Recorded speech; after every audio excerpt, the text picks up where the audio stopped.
Meus amigos, o Alexandre de Moraes, ele está indo aí continuando a perseguição política contra a direita brasileira e ele viu que a direita se uniu em prol aí da segurança pública e ele está aí perseguindo agora o governador do Rio de Janeiro, o Cláudio Castro, tá? Montou aí um processo para tentar prejudicar o Cláudio Castro. Cláudio Castro que está iniciando aí mais uma fase dessa grande operação, vai tirar todas as barricadas lá do Rio de Janeiro e o Alexandre de Moraes está aí perseguindo, caçando câmera para dizer que os policiais executaram os bonzinhos, as pessoas de bem, só bandido. Vamos ver aí a militância totalmente desesperada. E aí tem uma das comentaristas aí fala que o Alexandre de Moraes não tinha nada a ver do que está fazendo, tentando aí perseguir o governador do Rio de Janeiro. Galera, é importantíssimo você deixar aqui o seu like, deixe seu like, se inscreva no canal. Se você não for inscrito, deixe aqui seu comentário. Eu quero acompanhar todos os comentários aqui da onde você está assistindo esse vídeo. Vamos acompanhar esse vídeo. Aqui, Valdo, em Brasília.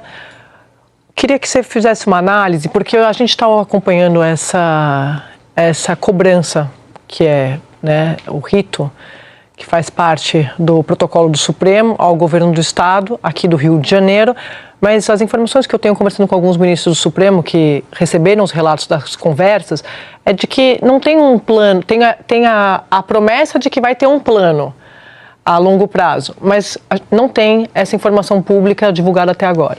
Eu acho que isso está claro, né? A gente percebeu desde o dia da operação que não havia um plano em etapas, nada mais do que a própria operação. Né? Depois a gente começou a conversar com integrantes do governo Castro, que sempre, e o próprio governador chegou a declarar que até o final do ano vamos ter mais 5, vamos ter mais 10 operações. E esse mesmo plano de remover barricadas me parece um pouco também reativo diante da situação que está posta, né? Inclusive, até me surpreendeu a informação de que você tem as barricadas georreferenciadas, né? Imaginava que isso existisse, né? Porque afinal de contas você vai botar no GPS as barricadas. Você pega o Uber, chega ali, tem uma barricada. Não, aqui à direita tem uma barricada. Até me surpreende que exista isso. Porém, a impressão que dá é que eles estão tomando realmente atitudes à medida em que se colocam as situações. E, obviamente, que isso não vai dar certo, né? É claro que isso não tem... Se você não tem um plano consequente de ocupação do território, de uso da inteligência, aquilo tudo que a gente falou, vai ser remendo. Mas também eu acho que o STF cobrar isso está no papel dele, mas também não vai ser o STF que vai fazer brotar um plano, né? Essa que é a questão. Eu conversava com alguns especialistas e com alguns policiais também sobre o que aconteceu. Algumas semanas tenho conversado com muita gente para a gente ter um contexto um pouco mais amplo. E quando eu falo exatamente isso sobre ocupação, eles falam assim, não tem efetivo. Então, assim, quando a gente fala que às vezes não é falta de dinheiro, é falta de planejar para onde vai esse recurso, acho que está bem claro que falta, quando eu falo do plano, não estou falando só do plano do dia seguinte, estou falando da prevenção de fato, porque tem o plano do day after, que é esse que a gente está falando, o que vem depois da mega operação, mas tem o antes. Então, assim, tem um investimento, estou falando de todos os governos, tá? Eu não estou falando só do governo estadual, eu não estou falando só do Rio de Janeiro. Estou falando do dinheiro que vem do executivo, estou falando dos governos estaduais. Então, assim, quando eu falo de uma concertação, que na minha opinião é o que deveria acontecer, eu falo isso aqui há muito tempo, quem assiste Estúdio e sabe disso, que eu sempre digo que ou todos os entes da federação sentam à mesa e discutem segurança pública, ou realmente não tem saída. Então, assim, é uma questão de priorizar para onde vai esse dinheiro, para onde vai esse recurso. Porque se os policiais estão me dizendo que não tem efetivo, eles não têm esse suporte para entrar e ficar, e até porque o crime se expandiu tanto, quantos são? Acho que tem um pouco disso também, eles falam, sabe, é muito criminoso, é muito bandido. Então, assim, eu acho que é importante, é mais importante até do que a ocupação do território, essa coisa da integração. Claro. Né? Quando semana passada eu estudei bastante isso, até porque o projeto do antifracção estava muito em evidência, e a gente vai ver que as experiências que funcionam são experiências que não tem toda essa pirotecnia, são experiências mais consequentes e mais concretas de integração da Polícia Civil com a Polícia Militar, com o Judiciário, com o Ministério Público. Por exemplo, uma experiência que eu estudei melhor ali no Sul, que se chama dissuasão focada. Então, o que os caras fazem? Eles têm um presídio que eles têm lá, que eles separaram para esse tipo de líder faccionado. Quando qualquer homicídio da facção é cometido por algum membro da facção, todos os líderes são punidos, eles são colocados no regime de segurança máxima lá, porque eles avaliam que perto eles têm mais condição de vigiar do que longe. E eles começam a fazer ações pontuais, por exemplo, junta Ministério Público, Polícia Militar, Polícia Civil, e discutem aonde é que está o centro irradiador financeiro dessa facção específica. Vão para aquela área, inundam, o que eles chamam inundam, não sei, enchem a área de policiais, focam naquela facção específica, a coisa do crime ali, claro, é um estado muito menor, mas mostra que eles têm reuniões mensais do Conselho de Inteligência, eles conversam de um jeito e ninguém esconde informação dos outros. O que a gente está vendo aí nesse caso? É uma discussão de um projeto de lei, não é nenhuma ação concreta. Eles não conseguem conversar. Eles não conseguem chegar a um acordo sobre uma lei, que é um negócio que está no papel, que a gente sabe que talvez nem fosse necessário. Se a gente tivesse uma integração. Que é de longo prazo, né? A gente está falando do... Exato. Como é que faz daqui para trás. Mas você que conversou com a polícia deve ter ouvido que eles sempre falam, que eles escondem informações uns dos outros. Então a Polícia Civil... Porque também, como a gente já ouviu, a gente já trouxe aqui várias vezes o secretário de Segurança Pública do Rio, o doutor Vitor Santos, e ele já admitiu o vazamento de operação. Então, você tem o lado de que muitos falam, politizaram tanto que eles não querem dividir informação. É verdade, mas tem também o fato de que o policial sério que está fazendo a investigação tem medo de vazar e o trabalho dele ser perdido. Então, porque você tem corrupção, infiltração do crime nas instituições. Frentes. Então, assim, quem quer combater direito não precisa de 20 mil leis. As leis estão postas, é preciso que haja um trabalho consequente. E aí, quando você fala da falta de um plano, eu acho que é disso que a gente está falando especificamente. Não, um plano é específico para esse momento. Não. É um plano geral. Agora, vamos pensar, nós estamos em 2025, ano que vem tem eleição. De repente, ficou todo mundo interessado em segurança pública. Então, também a gente tem que saber cobrar o que precisa ser cobrado, né? Porque eu acho que, às vezes, essa discussão legislativa, que é uma discussão importante, envereda por esse campo da cortina de fumaça. O terrorismo, o não sei o quê. Entendeu? Não é isso que vai resolver, Mas né? é muito impressionante, porque para a gente que debate isso há muito tempo aqui, e a gente vai ouvir, eu pelo menos no meu caso, vou ouvir especialistas, vou ouvir a polícia, vou ouvir os políticos para entender o que está acontecendo. Eu já contei isso aqui algumas vezes. O governo Lula tinha uma esperança, eu acho que era uma expectativa de que esse assunto não fosse pautar. Eu contei várias vezes isso. E eu sempre disse, esse assunto não é um assunto que vai embora. Não é uma pauta para a esquerda que pudesse ser comparada com uma pauta identitária, que dali a uma semana acabou, o ciclo de notícias é outro, ou para a extrema-direita, que é uma pauta ultra radical, pauta um pouquinho e depois mudou, vira o disco, porque realmente as pessoas não dão conta de tanta informação nesse mundo da disputa da atenção. Segurança pública é um problema diário. As pessoas em qualquer esquina, literalmente, elas estão lidando com isso. Então, seja porque a filha está preocupada que a filha, como ela vai voltar para casa, ou seja porque a pessoa que está no farol, como é que aqui é? Sinal aqui no Rio, né? Tá no sinal, tá com medo de ser assaltado. Então, assim, é um assunto que todo mundo fala fluentemente. Acho que você percebe o absurdo disso?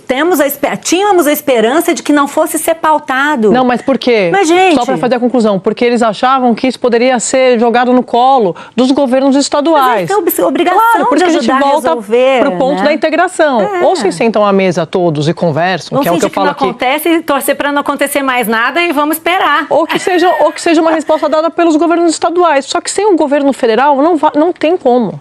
Não tem como. E, de fato, é importante um projeto de lei, óbvio, é importante a PEC da Segurança Pública, óbvio, mas não são soluções excludentes. São complementares, claro, porque você está falando de longo prazo, só que você tem o dia, não é nem o dia seguinte, é agora. Como é que você vai resolver o agora? Então, realmente, já está já passou dos 45 do segundo tempo, já passou da prorrogação esse assunto. Está fazendo hora extra. Passou muito tempo. Boa tarde para você, bem-vinda de volta. Obrigada. Boa tarde, amigos, assinantes. Foi duro voltar, tá? Queria dizer que eu tô lá, foi demais. Esse assunto de segurança pública, ele volta à tona politicamente, eleitoralmente, na vida política de insoluços. Só que na vida do cidadão, ele é uma doença crônica. Sim. Sobretudo daquele que vive em periferia, que vive em comunidade. essa não percepção por parte de alguns agentes políticos é preocupante, em achar que o outro é que vai cuidar. Isso é um problema sério. Em relação, por exemplo, à ação, essa medida anunciada pelo governador hoje do barricada zero. É preciso tirar as barricadas, e não só por conta de acesso às forças policiais, mas por conta de acesso a outros serviços públicos. A ambulância do SUS não sobe sem autorização, sem o caminho ali. Agora, é interessante eles mapearem, geomapearem. Agora a gente sabe que isso vai render boas fotos para a campanha eleitoral, boas imagens para a campanha eleitoral. Agora, logo em seguida, o tráfego, se não for desalojado em bases permanentes, ele vai reinstalar a barricada, se não naquele mesmo lugar, logo ali virando a esquina. Então, quando a polícia não tem efetivo, quando o governador diz que é contra a ocupação de comunidade, e como uma medida como essa se coaduna com a ideia de que não tem efetivo e que não é a favor de ocupação de comunidade? Não parece bater uma coisa com a outra, porque seria uma primeira medida para que houvesse uma ocupação de território. Tirar só a barricada é importante, vai ser importante durante alguns dias, mas daqui a pouco a barricada vai ressurgir. Então as coisas surgem de espasmos, tanto a nível estadual quanto a nível federal, esse então historicamente nem se fala, e aí as prefeituras querendo entrar cada vez mais também no combate ao crime, porque rende voto. Agora não sei se é eficiente do ponto de vista de coibir o crime cotidiano, etc. O crimezinho de rua, eu acredito até que a Polícia Municipal ajuda a coibir, sim, mas esse tipo que mexe com a cidade toda, a prefeitura não tem nem os meios legais, nem materiais para levar adiante. Quero ouvir o Lins e o Valdo, mas deixa eu chamar a Elisa Claveri em Brasília, porque já que a gente está falando desse projeto de lei antifacção, esse que é relatado pelo deputado Guilherme Derrite, hoje mais cedo eu conversei com o presidente da Câmara, Hugo Mota, que me disse que entre hoje e amanhã ele vai acertar ali os últimos detalhes para fechar o texto, porque eles querem votar amanhã esse texto.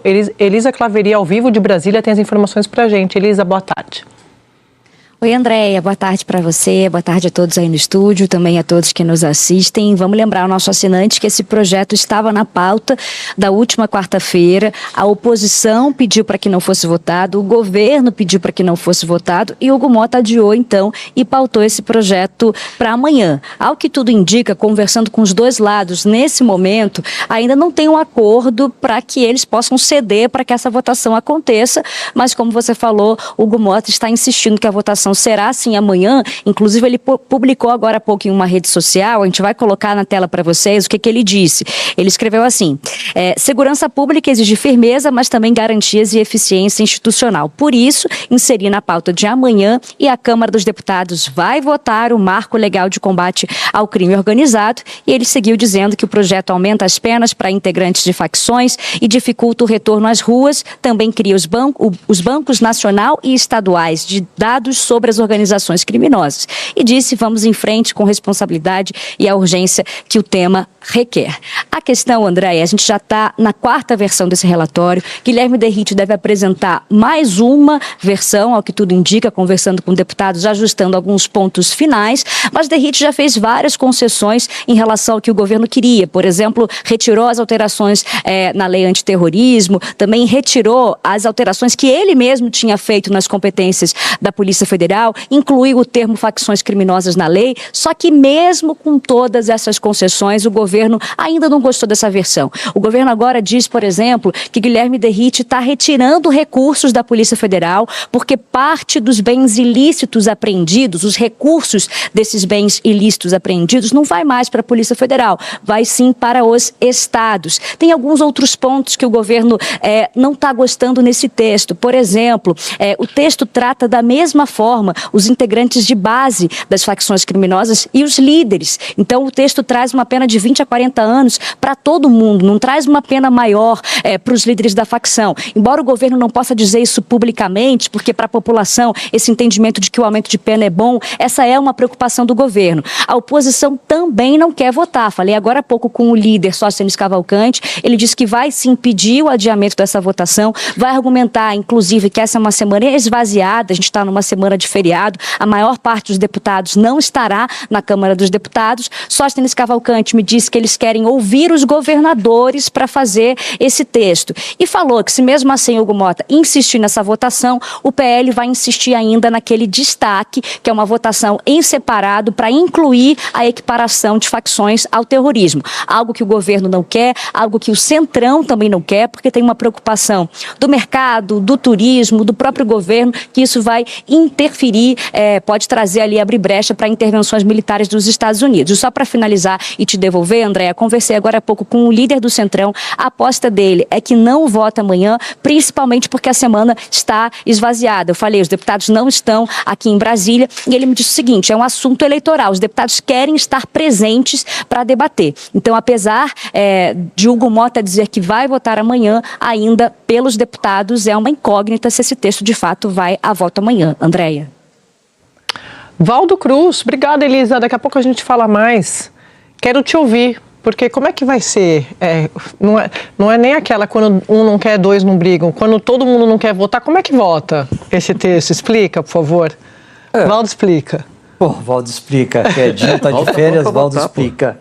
Ou complica. Olha só, Andréia, o fato é que na semana passada, o que a gente observou na Câmara dos Deputados foi uma guerra eleitoral e não uma preocupação com a população, né?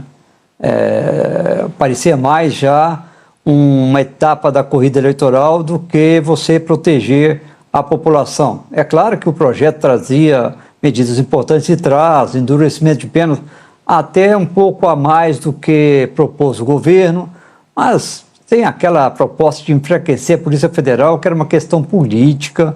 Tinha também questões relacionadas a você tentar impedir, e ainda continua no texto, o confisco, o perdimento que eles chamam, ou seja, o líder de uma organização criminosa poder perder o seu patrimônio já nas fases do inquérito, né? Algo que Derrite não queria, só depois do trânsito em julgado. Dentro do Congresso, muita gente falando que era uma forma de blindar políticos que eventualmente estivessem com alguma ligação com o crime organizado. Agora, a expectativa é que nessa semana, quem sabe, não acredito, mas que de repente coloquem os interesses da população na frente dos interesses eleitorais. É claro que é uma questão política, envolve um viés eleitoral, mas pelo menos era preciso chegar a um consenso. Esse consenso ainda não chegou. O governo ainda entende que o projeto de Derrite retira um pouco das verbas da Polícia Federal, tem duplicidade de tipificação do mesmo crime. Então, o texto dele ainda está mal arrumado, mal achambrado, né? Não foi um texto ainda que você possa dizer está perfeito, tranquilo, pode ir à votação. Parece que foi alguma coisa sendo remendada, tinha um objetivo inicial, teve críticas, recuaram. Então, o governo vai atuar para tentar aprovar um projeto mais próximo possível da lei antifacção elaborada pela equipe do ministro Ricardo Lewandowski. Agora, isso tudo, André, como você disse, endurecer a pena é importante, mas tem efeito a médio e longo prazo. O que tem efeito de imediato é a ação realmente incisiva para, não vai ocupar o território, mas pelo menos retomem o território do crime organizado. Andréia? Lins, estava até lendo, daqui a pouco a gente vai falar mais adiante aqui no programa da eleição no Chile, também muita repercussão no México do tema segurança pública, porque assim, a gente está falando do Brasil, mas todos os lugares que a gente, para todos os lugares para onde a gente olha, a segurança pública está dominando, está pautando a política. Pois é, André, bem-vinda de volta. Obrigada. Boa tarde aos colegas, ao Valdo também, a você assinante. E é curioso como existe uma escassez de respostas eficientes, né? Sim. Você tem discursos excepcionais, você tem campanhas muito boas. O discurso da segurança pública e do combate à insegurança, principalmente em cima da força bruta, ele rende votos, ele rende apoios, ele rende eleições. Agora, soluções têm rendido pouco. Assim como o discurso de a ênfase total e absoluta no respeito aos direitos humanos, nos investimentos no social, porque isso lá na frente vai significar uma situação de segurança pública melhor, tampouco consegue apresentar as soluções que as populações, mundo afora, demandam, né? Então me parece que está faltando humildade, artigo escasso no meio político hoje em dia, e está sobrando hipocrisia. A hipocrisia a gente vê muito ela no discurso de quem apresenta soluções fáceis para problemas complexos que se arrastam governo após governo, muda de lado ideológico e tudo mais e não consegue solucionar. E a humildade de cada um saber que precisa do outro para resolver isso também, assim como tantos outros problemas do nosso dia a dia, desse contemporâneo, né? A segurança pública de um lugar como o Rio de Janeiro, por exemplo, não será resolvida pela prefeitura, não será resolvida pelo governo do estado e não será resolvida apenas com operações da Polícia Federal. Vai precisar ter isso tudo junto e vai precisar ter a sociedade apoiando isso também. Então, é um trabalho que exige trabalho.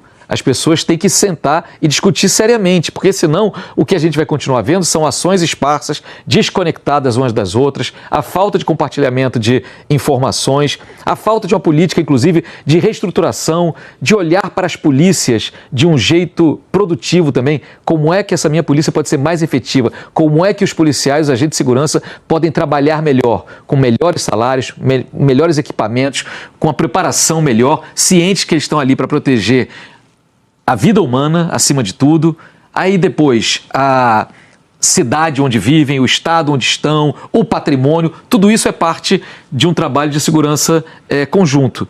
E aí de onde se inspirar? A Malu falava de uma experiência no Sul, a gente pode olhar para como é que Medellín deixou de ser a capital do crime na Colômbia e passou a ser uma cidade habitável, onde as pessoas conseguem circular em territórios que antes eram dominados. Como é que Nova York se livrou, porque sempre é um exemplo que volta, não tem a ver, não é a mesma realidade, nada disso, mas Nova York tinha péssima fama e péssima realidade até os anos 70, e ali houve uma mudança de postura, houve uma mudança das polícias também, houve um choque de gestão também no aparato policial lá em Nova York. Por que esse item também nunca aparece nas discussões? Tem que aparecer também, e sem preconceitos, sem a priori, tem que ser algo... Olha, até agora fracassamos, porque a política de segurança pública no Brasil, ela é um fracasso. Aonde dá certo? No Sul deu certo? Por que Goiás tem apresentado números bons na segurança pública? Por que a gente tem experiências de policiamento comunitário que já funcionaram? Por que não resgatar o que funcionou quando das UPPs implementadas no Rio de Janeiro? E por que parou de funcionar a partir de determinado momento? Tudo isso requer humildade e menos hipocrisia. Tem faltado isso no debate político, me parece, nesse momento, e é uma pena, porque há uma grande oportunidade de fazer uma virada de página fundamental para a população brasileira.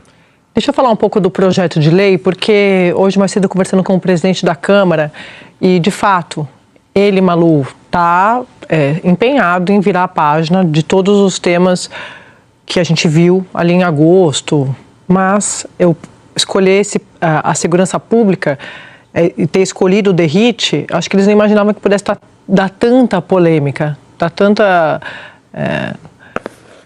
confusão mesmo. 4 versões do texto, 4. Então alguém estava me dizendo, não, mas não teve nenhum embate com o governo. Como? Você escolheu o DERIT, é claro. Já saiu, já partiu do embate, né? 2 líderes do Centrão falando, não, mas não tem nada a ver. Como não tem nada a ver?